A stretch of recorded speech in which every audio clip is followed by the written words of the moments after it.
Salut tout le monde, j'espère que vous allez bien et que vous êtes en forme, prêt pour cette nouvelle séance de mobilité. Au programme aujourd'hui, une routine que vous connaissez bien, la unilatérale hip routine. Pour ceux qui ne la connaissent pas, c'est une routine qui vous permet de travailler sur vos hanches et tout autour de l'articulation, pas uniquement en rotation externe ou en rotation interne. Vous allez vraiment travailler sur l'intégralité de la capsule articulaire. Donc la routine se compose de 4 exercices.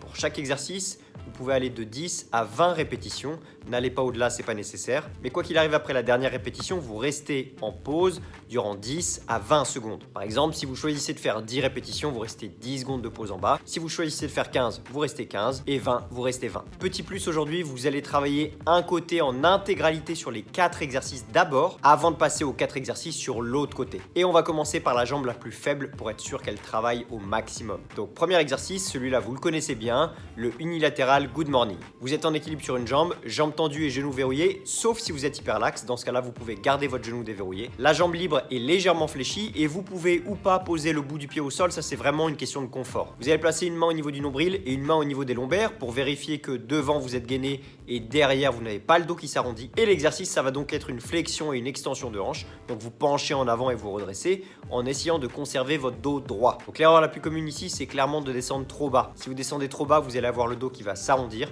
et vous allez perdre le gain de l'exercice. Et la deuxième erreur, c'est en général de fléchir la jambe d'appui. Donc concentrez-vous vraiment sur la position de votre dos. Cette fois, faites un effort particulier aujourd'hui dessus et maintenez bien la jambe d'appui tendue. Une fois que c'est fait, vous continuez à travailler sur la même jambe et vous allez passer sur le diagonal stretch. Donc comme sur le diagonal stretch, c'est la jambe arrière qui travaille.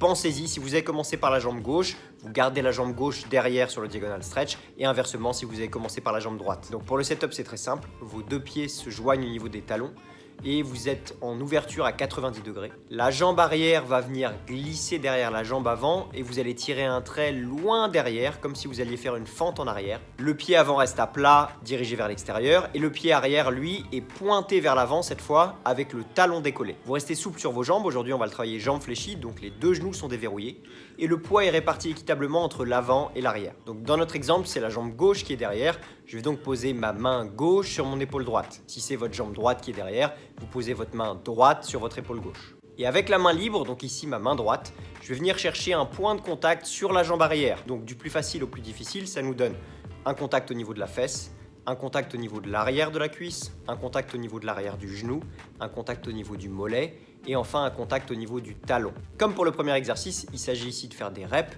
Donc une fois que vous avez pris contact avec la jambe arrière, vous vous redressez en contrôle, puisque là vous allez avoir votre équilibre qui va être challengé en plus, et vous répétez l'opération sur le nombre de reps que vous avez choisi, toujours en pensant bien à rester dans la position après la dernière rep. On continue sur notre jambe gauche avec le troisième exercice. Donc ici c'est la jambe avant qui va travailler, donc je garde ma jambe gauche devant et je tire un long trait vers l'arrière avec ma jambe droite. Je pose le bout de mes doigts de part et d'autre de mon pied avant et ma jambe droite reste tendue le plus possible. Petit détail d'alignement, essayez de conserver le genou avant au-dessus de votre cheville. Et ensuite l'idée ça va être de basculer sur la tranche externe de votre pied avant, donc en rotation externe au niveau de votre hanche, de descendre le plus bas possible mais sans vous effondrer au sol. C'est l'erreur la plus commune sur cet exercice. On pense souvent à tort qu'il faut se relâcher en bas et poser sa jambe au sol, un petit peu comme l'exercice du pigeon, mais c'est tout l'inverse. Au contraire, il faut rester en tension. Ce que vous êtes en train de faire là, ça s'appelle des étirements progressifs chargés. Vous mettez de la charge sur votre articulation tout en l'étirant en même temps, progressivement.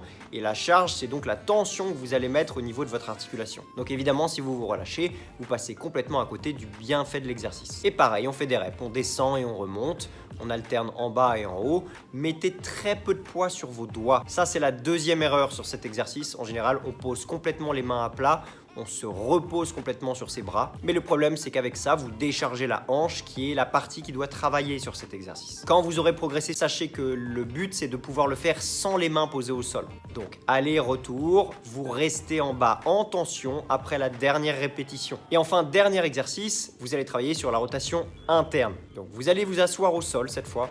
Et c'est la jambe arrière qui prend. Donc prenez bien garde, si vous travaillez sur votre jambe gauche doit être derrière. Et vous êtes assis dans la position de la shin box qu'on a déjà travaillé sur pas mal de séances de mobilité. Ici la jambe arrière, c'est la jambe qui est en rotation interne. Et vous allez vous redresser sur vos genoux en dirigeant votre buste du côté de la jambe avant. Puis ensuite vous allez pivoter en direction de la jambe arrière et venir vous asseoir mais sans poser les fesses au sol. Donc encore une fois, l'attention va être posée sur les hanches. Vous pouvez aussi avoir un petit peu de tension sur les genoux. Donc si c'est trop difficile pour vous, n'hésitez pas à poser le bout des doigts au sol, mais ne venez pas vous effondrer au sol. Allez, retour. À la dernière répétition, on reste en tension du côté de la jambe arrière. Et une fois que c'est terminé, vous pouvez prendre, si vous voulez, 1 minute de repos et faire la même chose, les mêmes 4 exercices avec le même mode de fonctionnement, mais de l'autre côté. Donc voilà pour le programme du jour. Prenez bien soin de la faire correctement, cette routine. C'est une routine qu'on a fait tellement de fois qu'on a tendance à penser qu'on la connaît par cœur et qu'on peut se permettre d'aller un petit peu vite dessus. Mais au contraire, il faut se méfier des mouvements que vous connaissez par cœur, entre guillemets, puisque c'est ceux-là qu'on a tendance à bâcler un petit peu et on a tendance à perdre complètement les bienfaits de l'exercice. Donc prenez le temps, soyez conscient des mouvements que vous faites pendant que vous les faites et appliquez-vous sur le moindre petit détail. Quoi qu'il en soit, on s'arrête là pour aujourd'hui. Prenez bien soin de vous et nous on se retrouve vendredi pour la dernière séance de mobilité de la semaine. Ciao!